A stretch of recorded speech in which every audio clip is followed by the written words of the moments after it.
ជំរាបសួរពុកម៉ែបងប្អូនទាំងអស់គ្នាស្វាគមន៍មកកាន់ Channel ដំណើររាត្រីថ្ងៃនេះដែរខ្ញុំបាទមានសាច់រឿងមួយដែលទាក់ទងទៅនឹងការលងបន្លាចហើយនេះក៏ជាសាច់រឿងទី1ដែរសម្រាប់តាក់ទងទៅនឹងរឿងផ្ទះណាដែលផ្ទះនោះដែរជាផ្ទះនៅចុងភូមិហើយក៏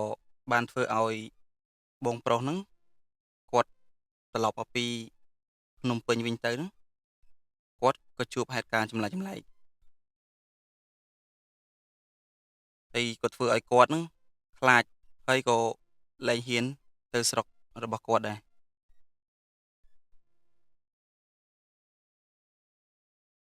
អ្នកស្រុកអ្នកភូមិហ្នឹងក៏គាត់បាននិយាយដែរប៉ុន្តែដំបូងឡើយមកពីគាត់អត់ជឿខ្លួនឯងដល់ពេលអញ្ចឹងទៅក៏ធ្វើឲ្យគាត់ជួបរឿងទាំងអស់ហ្នឹងអញ្ចឹងបើចង់ដឹងថា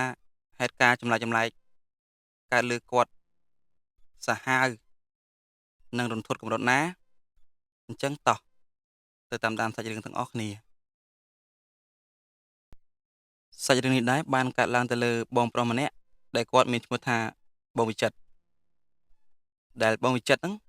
គាត់ជាគ្រូបរិញ្ញាបត្រហើយរឿងនេះដែរកើតឡើងនៅភូមិដាច់ស្រយាលមួយតែគាត់សុំមិនចេញខេត្តហ្នឹងដែលមុននឹងចូលដល់សាច់រឿងគាត់សូមនិយាយពីផ្ទះឈើចាស់នៅចុងភូមិដែលគាត់សម្រាកនឹងសិនដែលគាត់ថាការងារគាត់ហ្នឹងជាគ្រូបរិញ្ញាបត្រពេលអញ្ចឹងគាត់ត្រូវចុះកម្មសិក្សាទៅបរិញ្ញាបត្រនៅខេត្តហ្នឹងមួយហើយក៏ភូមិដាច់ស្រយាលហ្នឹងដែរហើយក៏គាត់និយាយពីផ្ទះឈើដែលគាត់សម្រាកផ្ទះឈើហ្នឹងគឺផ្ទះនៅចុងភូមិមិនមែននៅក្នុងភូមិទេបងប្អូនហើយភូមិហ្នឹងក៏មិនធំដែរជាភូមិតូចល្មមទេដែលមានអ្នកភូមិហ្នឹងនៅប្រហែលជា30ទៅ60គ្រួសារទេភូមិហ្នឹងមិនមែនជាភូមិធំទេគឺជាភូមិតូចប៉ុន្តែមានអគារសាលាដែលរាងចាស់មួយនៅក្នុងភូមិហ្នឹងសម្រាប់បរិញ្ញាបត្រហ្នឹងណាហើយទៅគ្រូនៅសាលាហ្នឹងក៏អត់មានច្រើនដែរមានតែ2នាក់3នាក់ទាំងលោកនាយកអញ្ចឹងភូមិហ្នឹងជាភូមិដាច់ស្រយាលអញ្ចឹងមនុស្សក៏អត់សូវមានដែរអញ្ចឹងការគាត់ទៅដំបូងហ្នឹងគាត់ក៏ទៅជួបលោកមេភូមិនៅតំបន់ហ្នឹងដែរហើយលោកមេភូមិក៏សួរនាំថាមកពីណាមកអីចឹងទៅអញ្ចឹងហ្នឹងគាត់ក៏ប្រាប់មេភូមិតាមតាណើថាគាត់ជាគ្រូដែលត្រូវមកជំនួសហើយបរៀននៅសាលាហ្នឹងអញ្ចឹងលោកមេភូមិគាត់ដឹងគាត់ក៏ថាមិនអីទេពេលអញ្ចឹងហ្នឹងគាត់ក៏យកដំបងទៅសម្រាប់តែមេភូមិដែរប៉ុន្តែចូលថ្ងៃដំបូងហ្នឹងគាត់ក៏មិនទាន់ចូលបរៀនភ្លាមៗដែរគាត់នៅមើលក្នុងភូមិទៅមើលសាលាមើលអីចឹងទៅស្រាប់តែគាត់ដើរមើលក្នុងភូមិហ្នឹងស្រាប់តែគាត់ចាប់អារម្មណ៍ផ្ទះមួយហើយបញ្ជាក់មួយទៀតបងប្អូនអញ្ចឹងហ្នឹងគាត់ក៏មិនសូវជាចូលចិត្តនៅក្បែរអ្នកភូមិអ្នកអីទេគាត់ចូលចិត្តនៅរៀបជាស្ងាត់តែឯងហ្នឹងណាអញ្ចឹងចិត្តហ្នឹងក៏បានមកសួរលោកមេភូមិថាផ្ទះហ្នឹងមានពីណាគេនៅឬមួយក៏អត់ចឹងណាបានគាត់ឃើញបិទទ្វារបិទអីហ្នឹងទៅទីផ្ទះហ្នឹងក៏មិនសូវជាអ្នកធំប្រហែលដែរប៉ុន្តែជាផ្ទះដំបូលប្រក់ក្បឿងអញ្ចាំងក្តារប៉ុន្តែលោកមេភូមិក៏គាត់ថាមិនបាច់ទៅសម្រាប់ហ្នឹងទេសម្រាប់នៅផ្ទះគាត់ហ្នឹងទៅប៉ុន្តែអញ្ចឹងក៏គាត់ជំទាស់គាត់ក៏សុំលោកមេភូមិថាខ្ញុំចង់ទៅសម្រាប់ផ្ទះហ្នឹងបានអត់ហើយលោកមេភូមិដល់ពេលនៅតែលឺអញ្ចិតសុំម្ដងហើយម្ដងទៀតអញ្ចឹងលោកមេភូមិក៏គាត់បដៅអញ្ចិតឲ្យគាត់ទៅសម្រាប់ផ្ទះហ្នឹងទៅគាត់ក៏មិនបាននិយាយអីច្រើនដែរ ស្រាប់តែអញ្ចឹងអ្នកភូមិហ្នឹងក៏និយាយដែរថាកុំទៅសម្រាប់ផ្ទះហ្នឹងអីផ្ទះហ្នឹងទុកចោលយូរអីខ្លាចមានអីនៅអញ្ចេះអញ្ចោះអញ្ចឹងណាអ្នកភូមិចេះប្រាប់ទៅពេលទៅហើយនិយាយអញ្ចឹងទៅចិត្តក៏គាត់សើចហើយក៏គាត់ក៏មិននិយាយច្រើនដែរគាត់ថាខ្ញុំនៅនឹងវាស្ងាត់និយាយថាមិនចង់នៅជាមួយមនុស្សច្រើនអញ្ចឹងណាចង់នៅស្ងាត់ស្ងាត់អញ្ចឹងអញ្ចឹងអ្នកភូមិក៏បានតែនិយាយអញ្ចឹងទៅស្រាប់តែចិត្តហ្នឹងក៏គាត់ឬអីវ៉ាន់គាត់ប៉ុន្តែអីវ៉ាន់គាត់ក៏មិនច្រើនណាស់ដែរមានតែឯកសារសម្រាប់រៀនហើយនឹងម៉ូតូមួយអញ្ចឹងគាត់ក៏រើអីវ៉ាន់ទៅនឹងមកផ្ទះហ្នឹងទៅស្រាប់តែចូលយប់ដំបូងស្រាប់តែចិត្តហ្នឹងគាត់ក៏សម្រាប់នៅលើផ្ទះហ្នឹងគាត់មកគាត់បបោសពពាកផ្ទះហ្នឹងទៅអញ្ចឹងខ្ញុំសូមនិយាយពីស្ថានភាពក្នុងផ្ទះហ្នឹងបន្តិចដែលក្នុងផ្ទះហ្នឹងចដាគឺជាចដាកាច់ទ្វារឈើហើយប្រក់ដបូលខ្ញុំនិយាយមុនហ្នឹងអញ្ចឹងដបូលប្រក់ក្បឿងអញ្ចាំងក្តារហើយស្រាប់តែគាត់បើកទ្វារចូលទៅក៏អានៀបហ្នឹងក៏អានៀបជាអានៀបក្តារដែរហើយផ្ទះហ្នឹងចិត្តគាត់និយាយថាមិនជាអ្នកធំក៏មិនតូចមកល្មមអញ្ចឹងហើយក្នុងផ្ទះហ្នឹងមានបន្ទប់គេងហ្នឹងមាន2ស្រាប់តែគាត់ឃើញបន្ទប់គេង2អញ្ចឹងគាត់ក៏សម្រាកនៅបន្ទប់មួយហើយអញ្ចឹងទៅគាត់ក៏ទៅចូលអំបោសចូលជូតចូលអីផ្ទះហ្នឹងឲ្យស្អាតអញ្ចឹងហើយក្នុងបន្ទប់ហ្នឹងក៏មានគ្រែគេងមួយដែរអញ្ចឹងចិត្តហ្នឹងក៏គាត់ក៏រៀបចំកន្លែងដាក់សៀវភៅរបស់គាត់ដែលរៀនសិស្សហ្នឹងហើយនឹងកន្លែងសម្រាប់របស់គាត់ហ្នឹងទៅស្រាប់តែយប់ដំបូងហ្នឹងចិត្តគាត់សម្រានមិនលក់ទេទៅពេលអញ្ចឹងគាត់ចេះតែគេងស្ងំស្រាប់តែគាត់ហ្នឹងឮសលេងហៅឈ្មោះគាត់ថាសំឡេងហៅឈ្មោះហ្នឹងមិនមែនជាហៅឈ្មោះរបស់គាត់ទេគាត់ថាឮខ្សៅមិនដឹងថាសលេងហ្នឹងហៅឈ្មោះរបស់ពីណាទេស្រាប់តែពេលហ្នឹងចិត្តគាត់ក៏មិនបានចាប់អារម្មណ៍ទេដំបូងសលេងសើចក៏ឮឡើងសើចរបៀបមិនសប្បាយណាសើចរបៀបជារ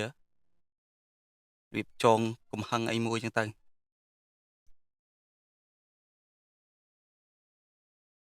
ដល់ហើយចិត្តហ្នឹង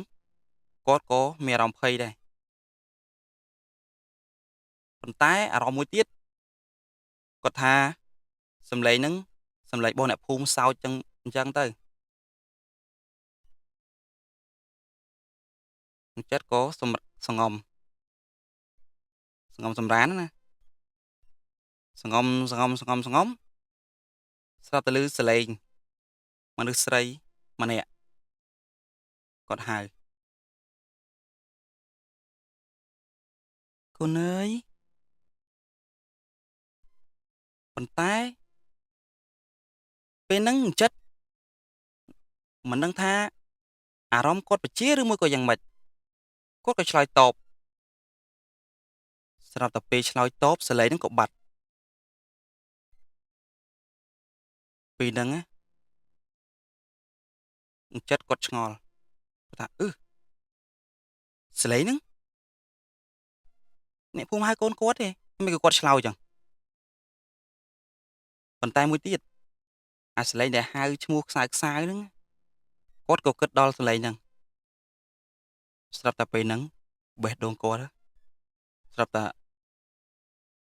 សឹងអាផ្ទុះចេញមកក្រៅសលេងរបស់គាត់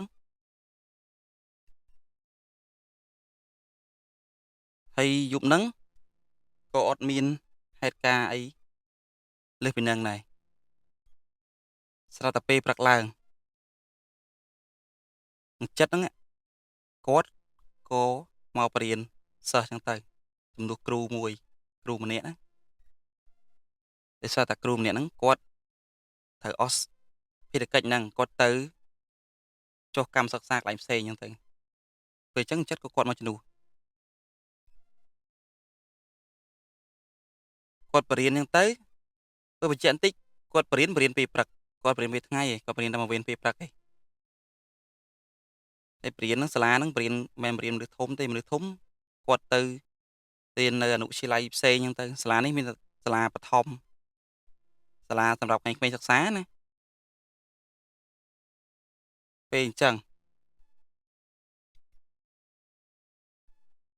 ពេលបរៀនចប់ចឹងទៅចិត្តក៏គាត់ត្រឡប់ទៅផ្ទះហ្នឹងវិញទៅរៀបចំងូតទឹករៀបចំបាយរៀបចំទឹកគាត់ចឹងទៅហើយក៏ហើយទៅបន្ទាប់មកទៀតស្រាប់តែឮសលេងនិយាយគ្នាហើយនិយាយគ្នាហ្នឹងគឺនិយាយនៅលើផ្ទះហ្នឹងពេលថ្ងៃគាត់ចិត្តហ្នឹងគាត់អត់ឡើងលើផ្ទះទេគាត់នៅក្រោមប៉ុន្តែសលេងនិយាយគ្នាគឺនៅលើផ្ទះឡាល្ងើចិត្តគាត់អត់ដឹងថាគាត់ហ្នឹងប៉ុន្តែសលេងឮងើគឺនៅលើផ្ទះធ្វើឲ្យចិត្តហ្នឹងគាត់ឆ្ងល់គាត់ក៏ឡើងទៅលើផ្ទះមើលគាត់ថាសត្វតែពេលមើលទៅអត់មានអីទេ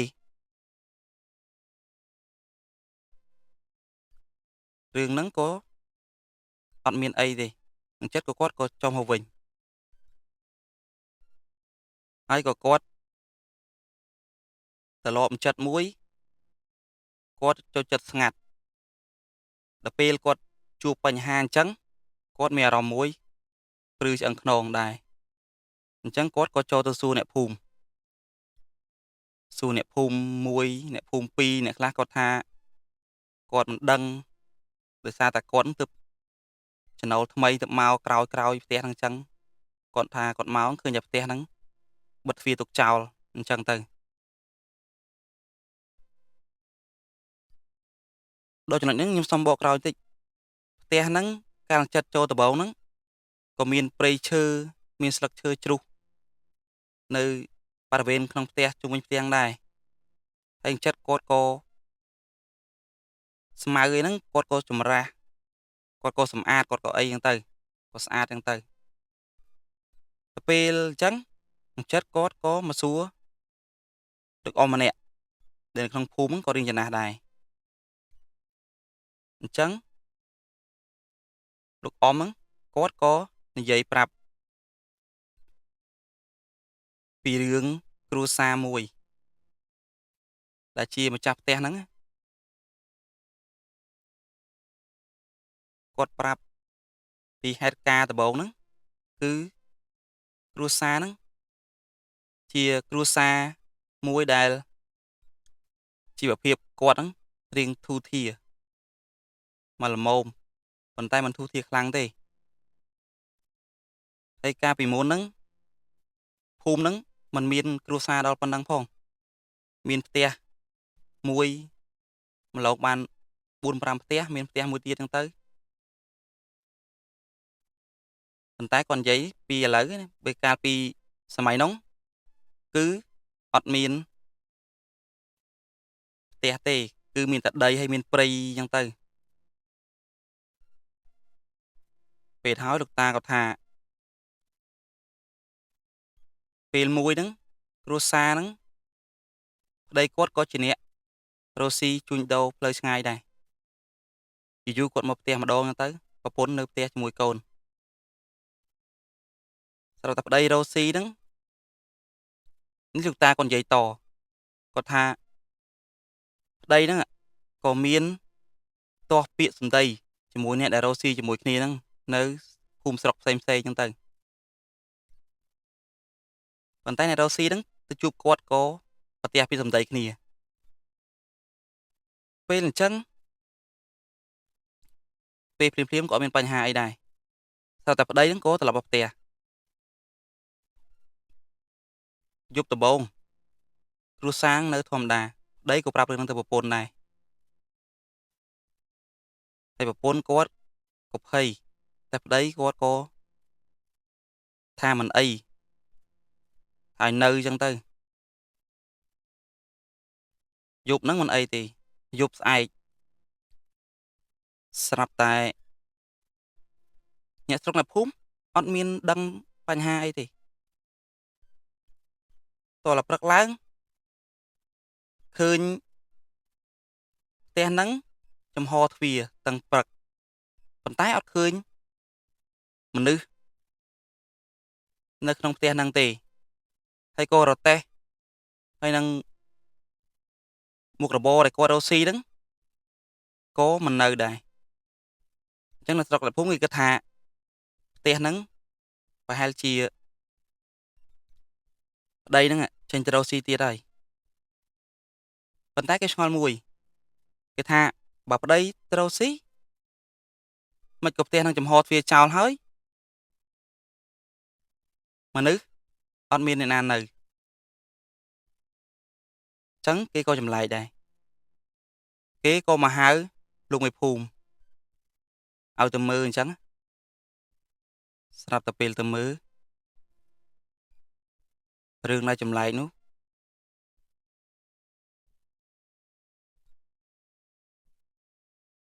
គឺម្ចាស់ផ្ទះហ្នឹង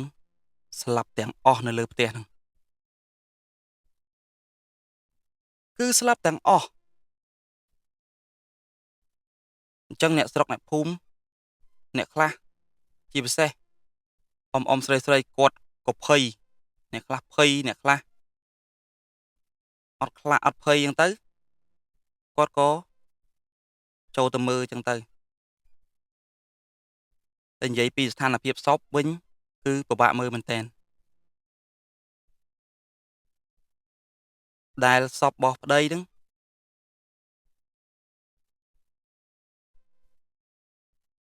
គឺអត់មានក្បាលទេសាកសពរបស់ប្តីអត់មានក្បាលទេហើយប្រពន្ធសាកសពប្រពន្ធវិញនេះបើតាមលោកអ៊ំគាត់និយាយគាត់ថាប្រហែលជាបំពេញរាងកាយគាត់អញ្ចឹងមកសម្លាប់អញ្ចឹងហើយកូនហ្នឹងកូនស្រីគាត់ក៏បំពេញរាងកាយដែរមុននឹងសម្លាប់ Low power please charge it ប៉ុន្តែគឺមិនដូចសាកសពប្តីរបស់គាត់ទេគឺគ្រាន់តែសម្លាប់ដោយការវាយប៉ុន្តែរូបភាពនៃការវាយហ្នឹងក៏អាក្រក់ដែរគឺវាយមុខវាយក្បាលឡើងទួកហ្មងណា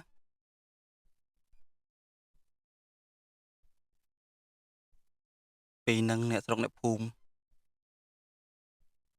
គេក៏ខ្លាចអ្នកស្រុកអ្នកភូមិដែលមកខ្លាចគាត់ក៏ជាមួយលោកអ្នកភូមិហ្នឹងក៏នាំគ្នាយកសាកសពហ្នឹងហើយយកទៅ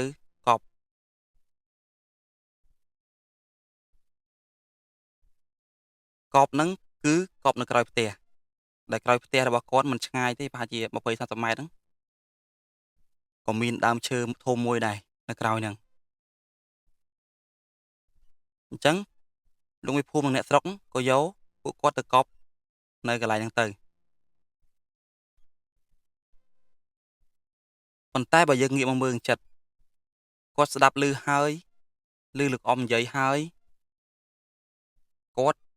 ក៏មិនជឿលោកអ៊ំនឹង100%ដែរប៉ុន្តែគាត់ក៏ គិតដែរនេះបើតាមគាត់និយាយ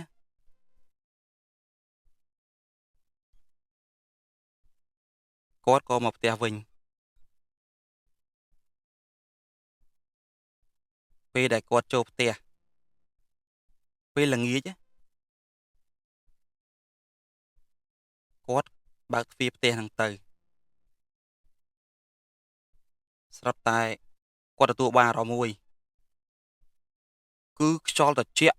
បក់ចំខ្លួនគាត់ត្រជាក់មែនតើហ្មង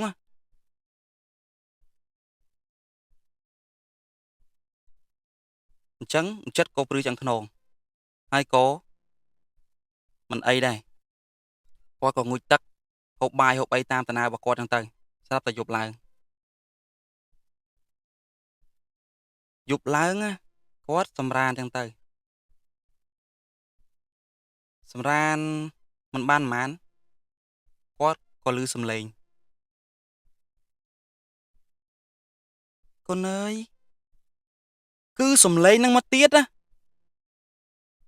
សំឡេងដែលហៅហ្នឹងប៉ុន្តែសារនេះក្នុងចិត្តគាត់ថាគាត់មិនបានឆ្លើយទេហើយគាត់ក៏ភ័យដែរ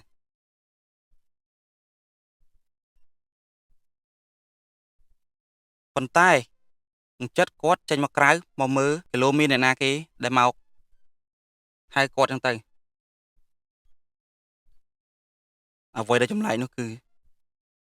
ទ្វារផ្ទះហ្នឹងគឺចំហអត់បិទទេតែក្នុងចិត្តគាត់បញ្ជាក់ទ្វារហ្នឹងគាត់ច្បាស់ណាស់ថាគាត់បិទដល់ពេលគាត់ចេញមកអញ្ចឹងទ្វារហ្នឹងគឺអត់បិទទេគឺបើក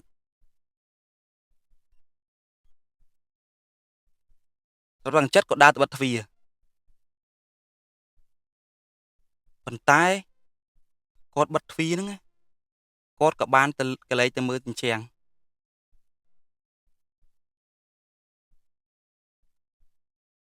គឺ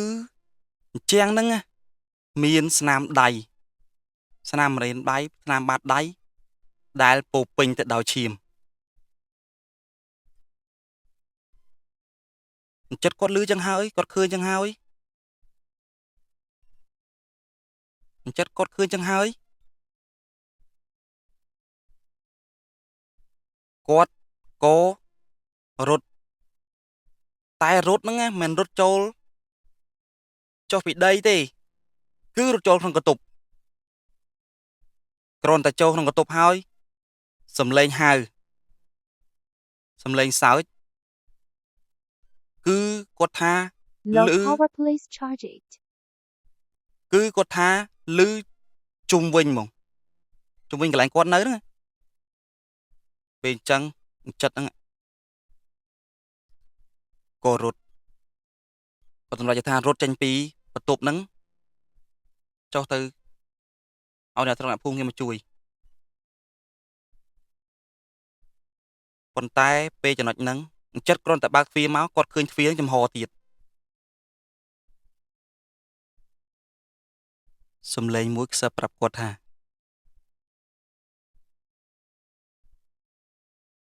ចង់ទៅណា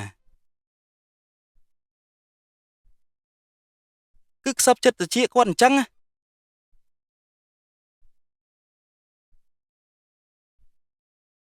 ស្រាប់តែលឺអញ្ចឹងហើយទ្វារនេះដែលបើកនឹងបិទក្តាំងបិទហើយគាត់ក៏ក្លែកមើលជុំវិញទាំងភាពងងឹតប៉ុន្តែបញ្ជាក់តិចគាត់ក៏មានទូរស័ព្ទដែរអាទូរស័ព្ទ12.8ចំនួនហ្នឹងដល់គាត់បើក7ស្វេស្វាបានបើក7ទូរស័ព្ទហ្នឹងគាត់ក៏កវាសទៅចំចក់អញ្ចាំងស្រាប់តែ Low power please charge it. ស្រាប់តែឃើញកញ្ចក់ចាស់មួយដែលនៅជាប់ជាងហ្នឹងរៀងធំដែរគឺគាត់ឃើញម្ចាស់ផ្ទះស្រីដែលត្រូវជាម្ដាយហ្នឹងនៅក្នុងកញ្ចក់មើលមកគាត់ហើយសោចដាក់គាត់ទៀតនេះអ្វីដែលចិត្តគាត់និយាយ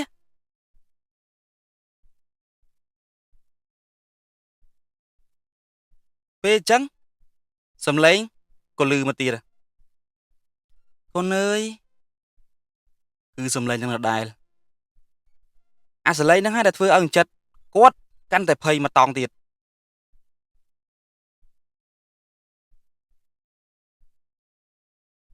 Srap tai, chất quát, phây chăng, quát cô, có việc, tới trong bật tục mũi, đài. Bật tục, chật quát tục chào, quát, ọt trôi từ mừ. Quát có khơi, mau đã chia, con srei mà chạp tên á. Cho nhô nhâm đã quát á. Nơi mọt phía bật tục. Cái này á, chứ sơ mày rục phía bông bồn, bà dương không hạt ca nâng. Ta dương, bà thân thì dương chiên chật, ta dương, phương mạch. Vì cú ấy khá chứ nè. Low power, please charge it. Vì cú ấy khá chứ nè. Srap tai. Sầm lên sao. Sral. Hai con miên sầm lên dùm này.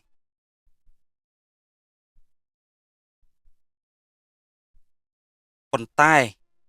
À vậy để thưa ông chất. Khá nâng lưu bà lưng luôn ạ. Cứ ở bục. Mau để chị ở bục nữa. Quát. Côi lư thương bà tìa. Vô chương hơi. Đây là bà quát. Cứ căn cả bà. À chẳng nói tiếng không bồn. Để thưa ông chất. Kèng hơi. Đạch bó chừng. Cứ cái này đang chất. Quát chanh việc tên thằng ruồi tì. Cứ quát. Sẽ lọc nước nông tên thằng tầm mong.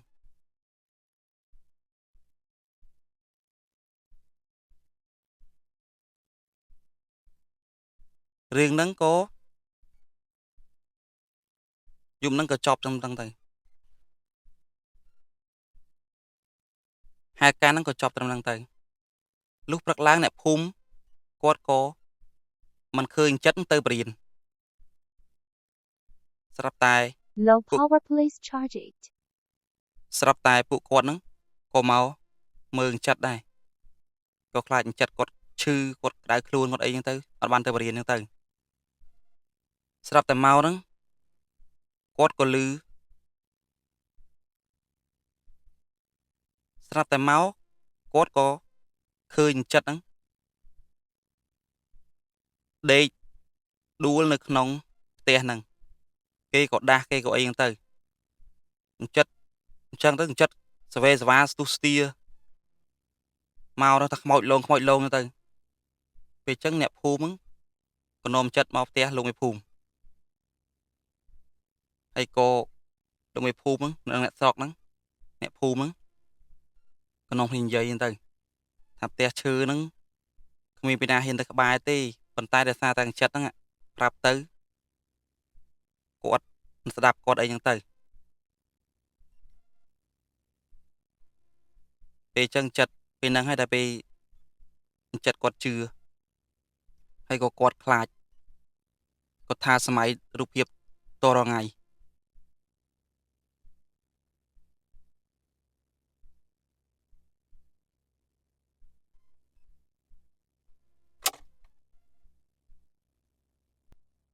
Nè sọc nẹp phùm. Có quan giấy đây. Có tha.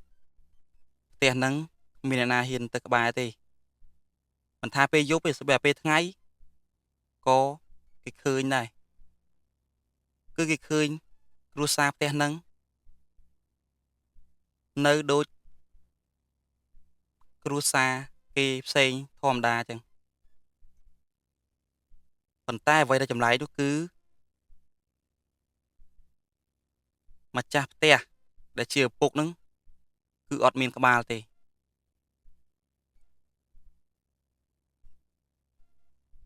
Hay giấy bì bà pôn hay câu vinh.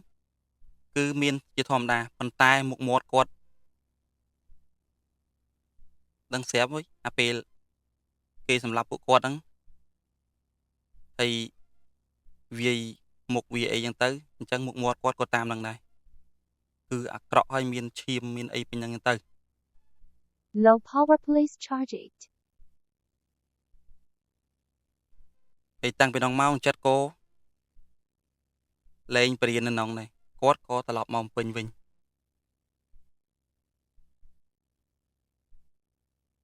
ប៉ុន្តែអ្វីដែលគាត់ជួបជាលើកចុងក្រោយហ្នឹងគឺកំឡុងពេលដែលគាត់ទៅយករបស់របរគាត់ជាមួយអ្នកភូមិហ្នឹងអ្នកភូមិមកលឺទេប៉ុន្តែចិត្តគាត់លឺគឺគាត់លឺសំឡេងមនុស្សស្រីសើចតែពេលហ្នឹងគាត់ក៏មិនសូវខ្លាចប៉ុន្មានដែរដោយសារតែពេលជាពេលថ្ងៃអញ្ចឹងគាត់ក៏យកប្រាប់ថាអញ្ចឹងគាត់ក៏ចេញមកហើយក៏លីអ្នកស្រុកភូមិមកពេញវិញអញ្ចឹងទៅបើនិយាយទៅរឿងហ្នឹងបើគាត់កុំទៅសម្រាប់ផ្ទះហ្នឹងគាត់ក៏អត់មានបញ្ហាអីដែរដោយសារគាត់ហ្នឹងយើងនិយាយស្រួលស្ដាប់ដោយសារគាត់ហ្នឹងទៅអំពានគេដែរអញ្ចឹងទាំងដែលអ្នកស្រុកភូមិនិយាយប្រាប់គាត់ហើយគាត់នៅតែទៅអំពានគេទៀតអញ្ចឹងចំណុចទាំងអស់ហ្នឹងហើយដែលធ្វើឲ្យគាត់ខ្លាចនឹងគាត់ចងចាំហើយក៏លែងតាំងពីនោះមកគាត់ក៏លែងហ៊ានប្រមាថគេដែរបើយើងស្ដាប់ដល់ចំណុចហ្នឹងយើងគិតថារឿងវាធម្មតាមែនអត់ប៉ុន្តែបើសិនជាយើងជាងចិត្តវិញ Low power, please charge it. បើសិនជាយើងជាងចិត្តវិញមិនដឹងថាព្រឺសវល់ប៉ុណ្ណាទេបើចាំយើងជាងចិត្តទេបងប្អូនបើសិនជាយើងសម័យដល់រូបភាពទាំងអស់ហ្នឹងតើយើងមានអារម្មណ៍ម៉េចវាច្បាស់មែនទេប្រកាសជាខ្លាចទេខ្ញុំធានាឲ្យហ្មងបើយើងសម័យដល់រូបភាពក៏ដោយទោះយើងមិនជាងចិត្តក៏យើងមានអារម្មណ៍ព្រឺ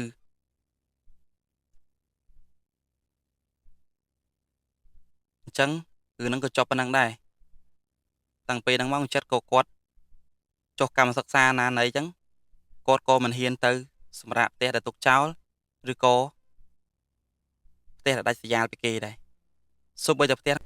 អូខេបងប្អូនទាំងអស់គ្នាអញ្ចឹងថារឿងយើងក៏បានដល់ទីបញ្ចប់ដែរកំពុងតែតាណាដោយសារតែមានបញ្ហាបច្ចេកទេសពេលអញ្ចឹងខ្ញុំក៏ record ផ្ទាល់ដែលបានដាក់ម៉ៃសង្ឃឹមថាបងប្អូនមើលកាន់ចុះត្រង់ចំណុចហ្នឹងអញ្ចឹងជាចុងក្រោយខ្ញុំបាទសូមអរគុណនិងសូមគោរពលាជួបគ្នាវីដេអូក្រោយបាយបាយ